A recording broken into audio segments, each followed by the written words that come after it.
Okay, so I was at a local thrift store with my wife. My wife loves thrifting everywhere we go, and I found this old thing. Boom.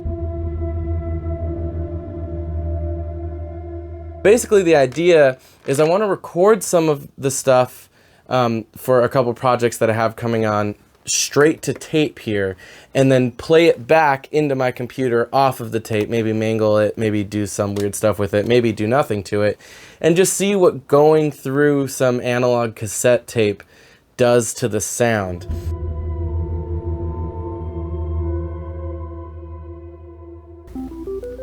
Nothing happens. Why does... Oh boy. I have no idea what's going on. Man, I don't know.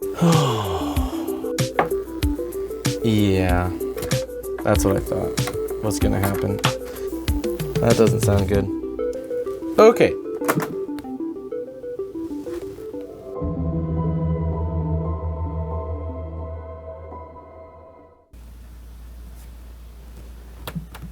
Does this have a built-in mic? Why does it make noise when I touch it? That sounds cool. Something funky is going on. I don't know what it is, but I'm gonna record it because that sounds really cool.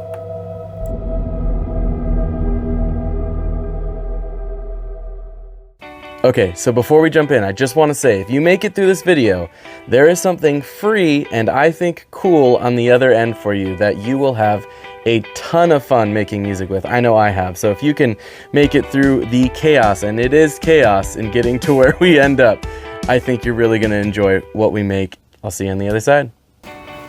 Okay, so the simple idea here is I know this has an input, an aux in, and so I got an 1/8 inch to 1/4 inch cable that I'm going to run the 1/4 inch out of the back of a line out of my interface and run that into the recorder here, and then I've got a couple outputs on the back, so I'll just plug an output of that, run it back into the interface. I'll actually probably run it through my JHS color box just for fun. It's sort of like a Neve console thing that I got recently that I just love. It adds a lot of like saturation and interest.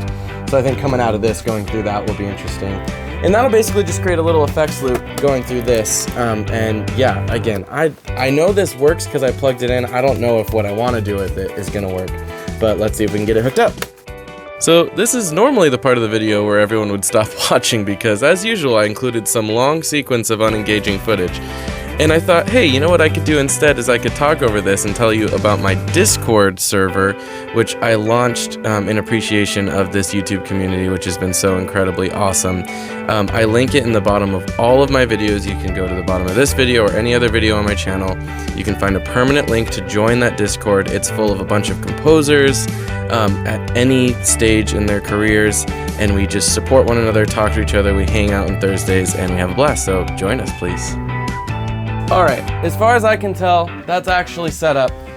Again, basically what I'm doing is I'm going out of a line out of my interface into the cassette recorder, which I will put a blank cassette in, record it to tape. Then when I play it back, it'll come back in through this JHS color box, and that's how it'll get back into the box. And then we'll see what the results are like. So let me get something pulled up and we'll see if it works.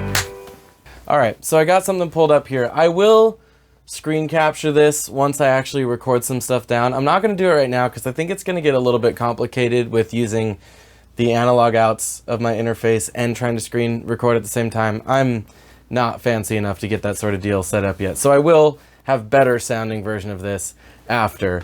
But to start, we're just going to monitor through the speakers here.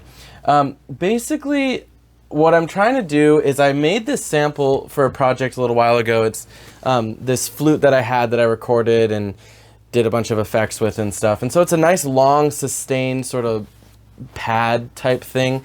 And I thought that would be a cool thing to try to run through tape, especially since it's an actual like natural instrument. So I'm going to run that through tape. We'll see what happens. I have a blank tape here. I got these off Amazon. I got 5 of them for like a couple bucks. So I'm going to throw this into my tape recorder, close that. We'll just start by doing that. So basically, we have this going, and that's going to the tape. So if I click record,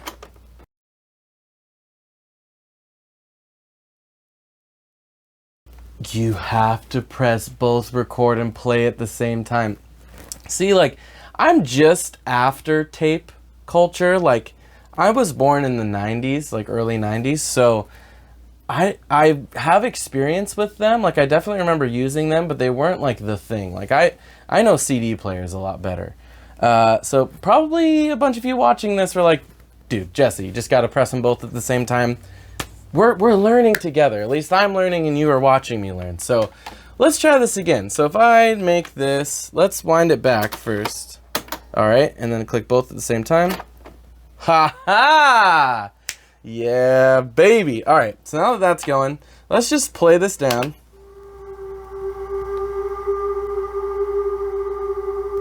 So theoretically, this is sending into the tape. All right, let's stop it there. Let's stop. Let's go back. All right, and then let's monitor now. I'm running through this color box here. I have a feeling this cable isn't gonna work because I'm using a TRS with a guitar pedal, but okay, let's swap out the cable.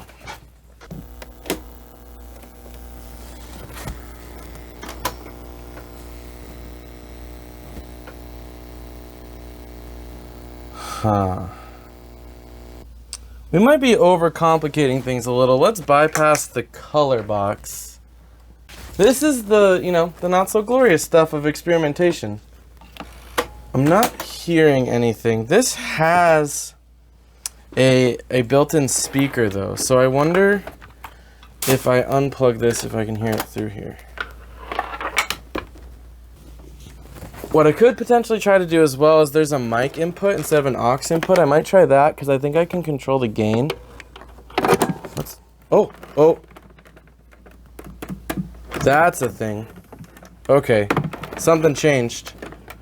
Something definitely changed. Does this have a built-in mic? No. Why does it make noise when I touch it? I'm gonna figure this out and I'll get back. All right, so I think I'm figuring out my problem. I totally forgot about this, but this interface sucks and I hate it so much because it has Scarlett Mix Control. It's a Focusrite. And Mix Control is the worst software on the planet. But I realized as I was trying to do this, what happens every time I'm trying to use this interface and it doesn't work? Oh, it's because this stupid freaking piece of software. So I think the problem is I'm not actually getting signal into the tape recorder. So I'm gonna go into here and I'm gonna set these line outputs to match the outputs on my DAW, which I remember having to do this when I set up like my external effects here and stuff. And let's see if that does anything. I honestly feel like that's gonna fix it. Okay, and now let's see, moment of truth. Did my thing work?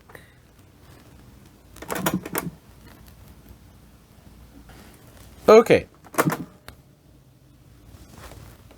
Doesn't look like it did.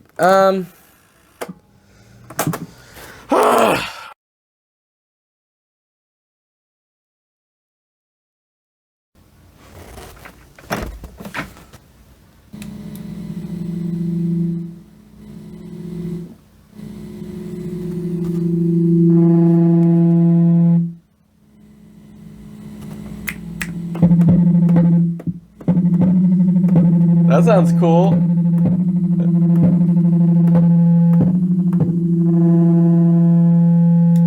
Okay, something funky is going on. I don't know what it is, but I'm gonna record it because that sounds really cool.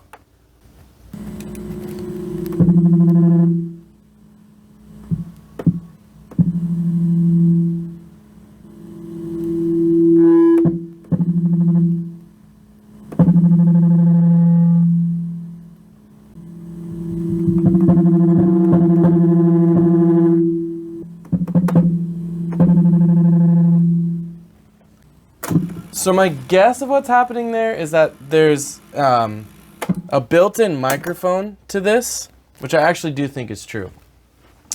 And it's picking that up and it's just causing a feedback, but I mean, that sounds incredibly cool. So that's really cool. All right, so for all this struggle, I think we have something here. Is it what we set out to do? Absolutely not. I've given up. I have no idea how to run stuff out and through tape. I'll buy another tape deck because I think mine's bad. I'll figure it out another day. But what we did get is this. So this is a sample library that I made from those little like feedback taps that you saw me playing around with, and I think this is pretty cool. I separated it out into 4 signature sounds and 3 pads, and we'll just walk through these and I'll kind of show you what I have here. But this is signature sound 1.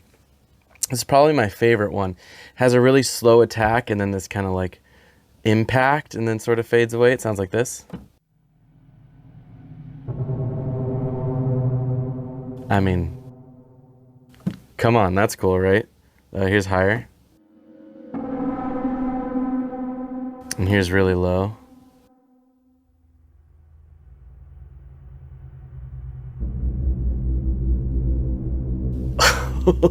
It's so cool.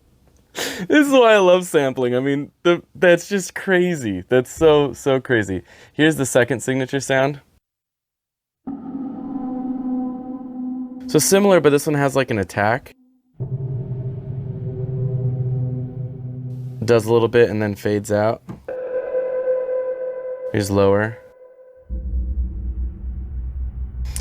And it's just so rumbly and scary. These are pitched, but they're not perfect. And I thought about tuning them. I think on one of the pads I might have actually tuned it, but they're about 20 cents or so off, which is significant. But when I've been using it in scores, some of which you heard at the beginning of this, I love that it's off. It's like there, but it's not, and that's actually part of the sound, in my opinion. Here's the third one.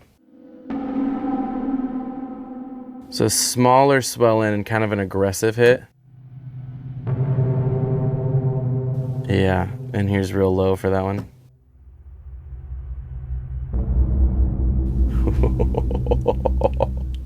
Just imagine sitting in a theater. Yeah, so cool. All right, here's a signature sound 4.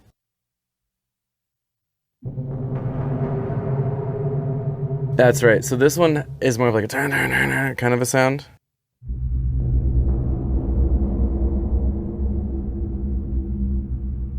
Here's a little bit higher up. Really kind of aggressive. These I love. So I made 3 pads. Here's one of them.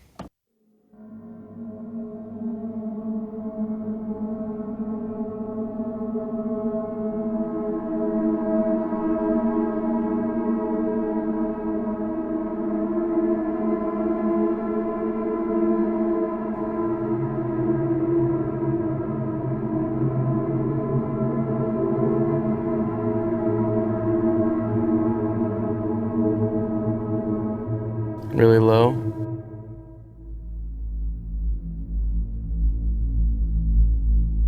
These are a little funky. You can kind of hear the artifacts because they've been time stretched, I think, but they're just so vibey to me. This one I think is a little better in terms of like time stretch noise.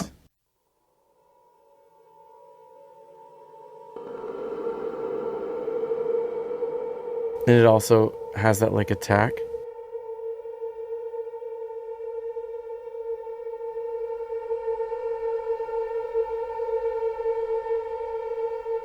That one feels cool to me though.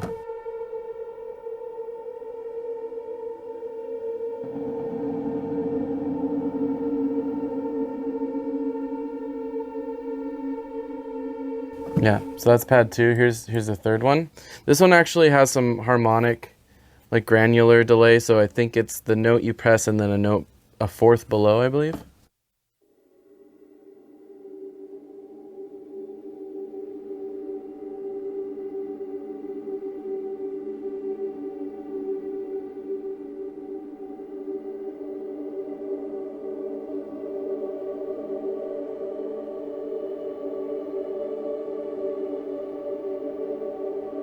So yeah, like really noisy, but cool. I don't know, I like it. I'm really happy with how this came out. And I think this is just a good example of sometimes when you're experimenting, if you get so dead set on the thing that you thought was going to happen, you're not actually experimenting. And I have a tendency to do this, where I just pursue the one outcome that I was looking for and don't, get surprised by what comes from the experiment. Because if it's a true experiment, you're going to learn something, and you might get something that you never actually planned on getting. And I definitely think that this library is a result of something I did not plan for, but yet here it is, and I think it works. It works pretty well. This is actually going to be available to all of you for free on Piano Book. It's actually the first library I'm submitting to Piano Book, which I'm really excited about. Been wanting to do that for a long time. I have like a ton of custom made stuff. Like if you look right here, all this stuff is custom samples that I've made over the years. But this is the first one that I thought would be fun to actually have forward facing out in the community for all of you to explore and play around with yourselves. And so I'm just excited to be a part of that and to have that. That will be linked below.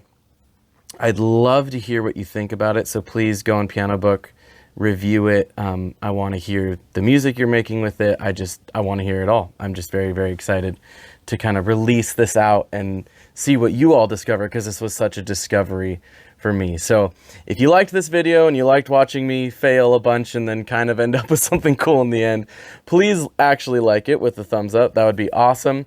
There's a ton more videos on my channel, so subscribe, hit the bell so that you know when I'm posting a new video. Tons of videos in the works, really cool stuff about composing, crazy experiments like this and everything in between. So thanks so much for watching, and I'll see you guys next time.